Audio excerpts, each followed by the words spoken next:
So this video, whoops, is it recording? Is it recording? Okay.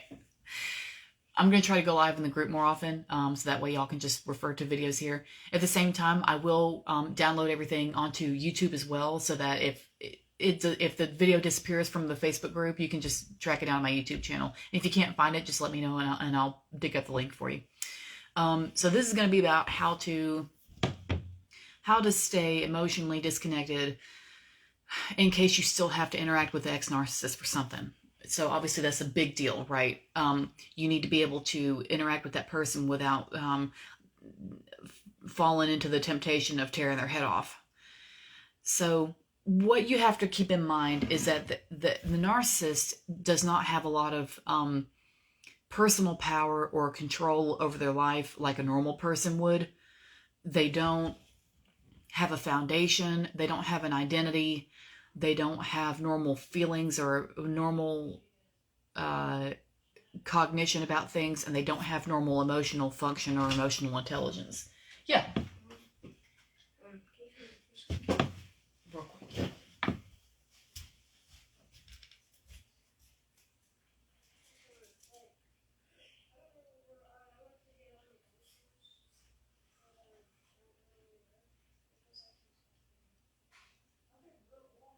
You still got a few minutes. They're not going to start until 7.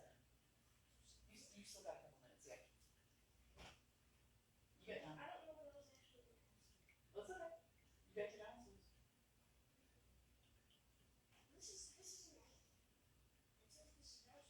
Well, there might be some more in the Ziplocs down there. In the container on the left. Any Ziplocs that are in there, that if there's anything, they'll be in there. Or they could be sitting in the bottom of the maybe. When we finish what I'm doing, I'll come back, okay?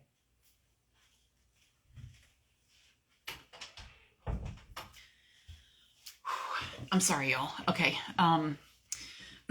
So he's going to do a live, a Zoom meeting with some people talking about dinosaurs, and he's trying to find all the dinosaur toys. So anyway, when you are dealing with the ex-narcissist and you have to, okay, now I remember what I was saying now. All right, I got it. That person has no foundation. That person has no real identity. That person has no real emotional intelligence, and there's a lot missing in them. They have a lot of pieces that are missing. So they have to rely on other people who have those pieces normally in order to be complete and feel like they're in control and all that other shit. So the deal is, they try to turn things around on you to make you feel like you're the one who doesn't have any control, and you're the one who's being torn to shreds. And well, they do tear you to shreds, but you're the one who is missing parts of yourself, and you're the one who is confused about who you are, and you're the one who doesn't know what your identity is, and all sort of shit. Everything that they do to you and everything that they make you feel is actually how they feel, but because they don't know how to deal with it, they just put it on somebody else, and they just plop it into your lap and say, here, this is how I feel. You see how it is. And instead of just going and getting blank in therapy like they should, they just terrorize everybody. So they don't know what they're doing anyway. But because of that, they're the only strength, quote unquote, strength that the narcissist has is to make you feel like shit. And they'll do that in whatever way it takes. It doesn't matter what it is. It's just whatever they can come up with. So what you need to keep in mind is that just like a school bully, because they don't have any real personal power, they don't have any real identity, they don't have any real intelligence about them, they have to do shit that's real stupid and childish in order to feel good. That means that they don't have any real power. They don't. They may act like they do. You might run into like a narcissist that's a lawyer or something now and then, and that person may have some power. And when that is a little bit trickier, and we have to handle that differently.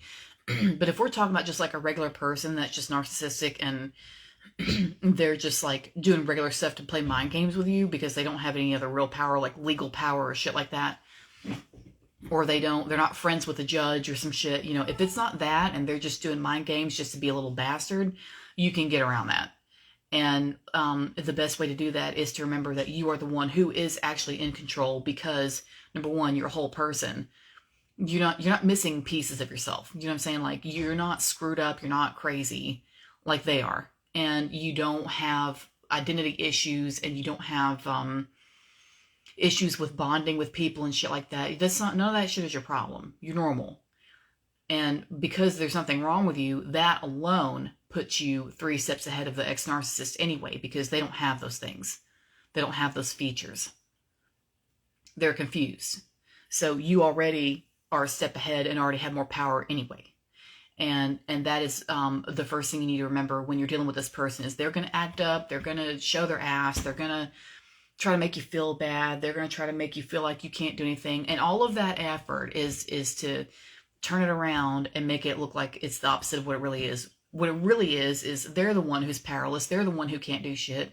They're the one who is feeling shattered or knows that they've lost. And just like anybody who is a sore loser, the narcissist is going to just, rear their ugly head anytime your name pops up because they're mad that they didn't defeat you. And another way to have victory over them, besides remembering who the hell you are, is to live your life and live it to the fullest and do things you enjoy. You don't have to get out there and get famous or whatever. It's not like that. But I just mean, do things that make you feel good. Do things that make you feel powerful. What makes you feel powerful? Donating to somebody, volunteering at an animal shelter to help out and better the community. Donate some supplies to schools or something like that. Help out at a church or a soup kitchen or something. Do something wholesome and fulfilling that makes you feel like your life has meaning and that your life is worth it and that you are solid and you have purpose. And if you can get on board with that, with like deep levels of yourself like that, and get in touch with deep levels of yourself in that way, where you feel real fulfilled and wholesome and like your life has meaning, you've already won half the battle, if not most of it. Because the narcissist doesn't have that shit either. They don't have things in their life that make them feel good. Because they are coming from a foundation of complete lack of identity and complete lack of foundation and bonding and stuff like that. They didn't bond with their mother, so they're going to act like a damn fool. And because of that, they, like I say, they're missing pieces. So you already have, you're already one step ahead, at least one step ahead, if not 3. Because you know how to bond normally with people and like act right. So you've already got that anyway. Now, and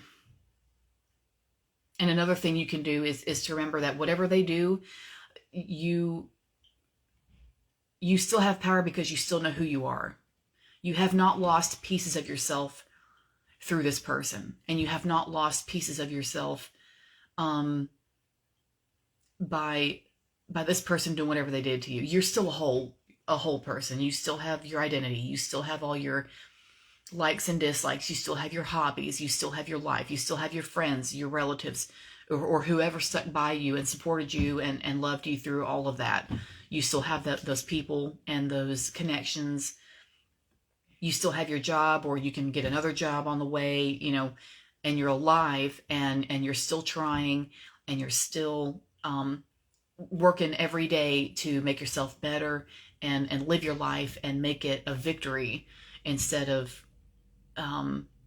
just living in shambles. You know what I mean? And all of those things put together are going to make it where you don't have anything to worry about when you're dealing with ex-narcissists. Because they're just going to do the shit they're going to do. And what you have to keep in mind, another thing you keep in mind, is that they are operating from, well, we're all operating from our inner child to some extent a little bit. But the narcissist, because of the pain that they're in, that they won't get addressed by a damn doctor, but the emotional pain that they are in and are not getting therapy for is so overwhelming for them that they act like damn fools when they have to deal with somebody who they can't control, especially somebody who got away. They can't stand that shit. And I have seen it. I have been through it. I know what it's like. I've been to the courthouse to get rid of them. I know how that feels. And I had to get off the line. I had to get off the internet for like a year, and just like not be anywhere. You know what I mean? Like, it was nuts. It was ridiculous. But, sometimes you just have to lay low just to have the peace. So, but if you don't want to do that, you don't have to. You really shouldn't have to hide. Sometimes it feels safer that way, and it's fine to do that as well. But anyway, like I was saying, that person, they're going through their own troubles that they have not addressed and have not acknowledged properly, and they have no healthy way of dealing with the fact that they didn't bond well with their mother, or rather the mother didn't bond well with them, and it screwed them up. So now they're dealing with how hurt they are by their mommy not accepting them or not loving them enough or whatever the fuck it was. That being the case, that inner child, that little boy, that wounded inner child in there is really running the show, which is why they act so crazy. It's a kid. It's a kid inside there making all those decisions, and his feelings are hurt. And he's gonna let the world know. So now you're dealing with, you got to remember, you're dealing with somebody who is not even fully developed. Not even fully developed. Because there's a little kid in there who is screaming and crying and thrashing about, and he's upset because his mommy ignored him, and he's going to make sure everybody knows how bad he feels. Which is why he's doing the shit to you that he's been doing. And the only way that he can feel like he's in control is to take control and have everybody under his thumb and have everybody scared and have everybody walking on eggshells and all the fucking rest of it. And it's a BS way to live, but that's what they do. So when you can remember and keep in mind and remind yourself that you do not do that because you're not a damn maniac, you don't have those problems. And, you'll have your own stuff to sort out, but you'll never be that bad. You'll never be that bad off. And you're not. And you couldn't be. Because you're not crazy. That person is crazy. And they're operating from what little level they have. And it's not much. And they have to go the rest of their life of being confused and hurt and acting like a dumbass. And being lonely because they don't know how to do anything right. And they choose to do that instead of just go to therapy.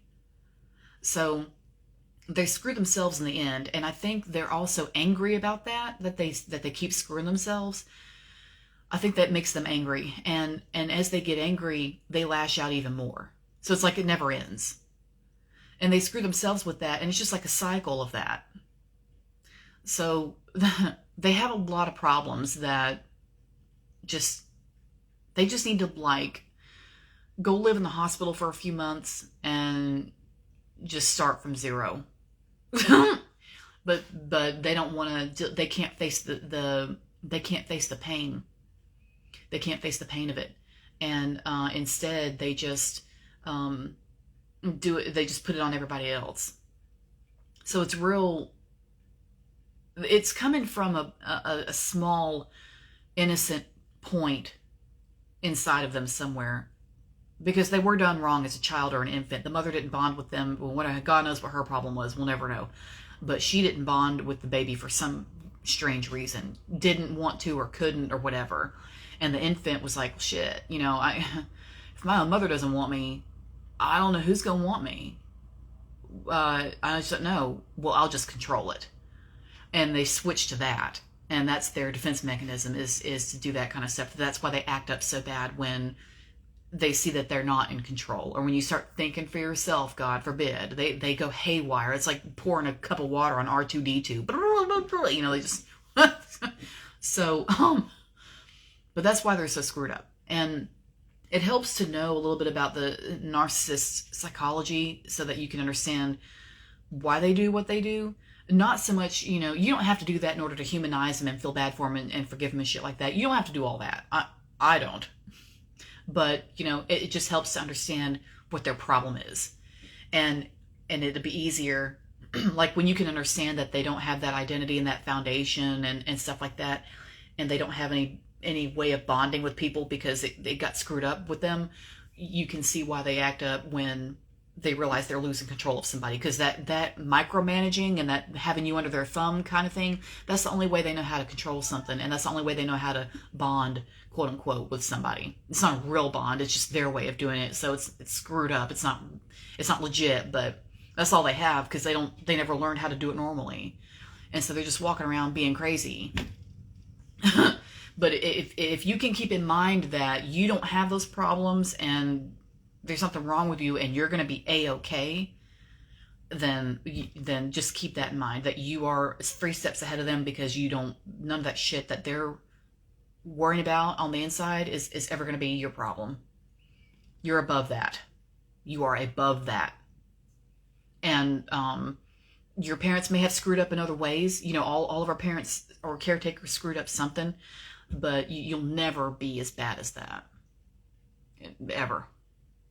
So just remember that because you're a step ahead like that, and that you won't be passing that on. You know, if you've got to do the custody thing or whatever with them, you won't be passing that on to your children. And when they grow up, they'll see, as they get older and they mature and they start to see who's who, they'll realize which one of you is the normal one. So don't stress that. You know, it may take time, because little kids don't, you know, they may or may not understand it. But as once they get to like 13 or before then, really, maybe, they'll see that you're the one that doesn't have anything wrong with you. So that's just some, you know, some psychological stuff to keep in mind. If you need a part 2 for this, let me know. This is a really good topic. So, and I may do a part 2 for this, because honestly, that was a really good question. You know, how to gray wall and how to, you know, be emotionally disconnected to where you can still deal with the ex-narcissist if you have to. That was a good question. So, but if you want a part 2, let me know, and I'll put it together for you. In the meantime, that's it for this video, and I hope y'all have a good night, and thanks for listening. And I will also share the YouTube link for this in the group, in case this video goes away after 30 days. It might, but I'll put the YouTube link in there anyway, so you can see it on my channel. But that's it, and thanks a lot, and I'll see you around. Good night.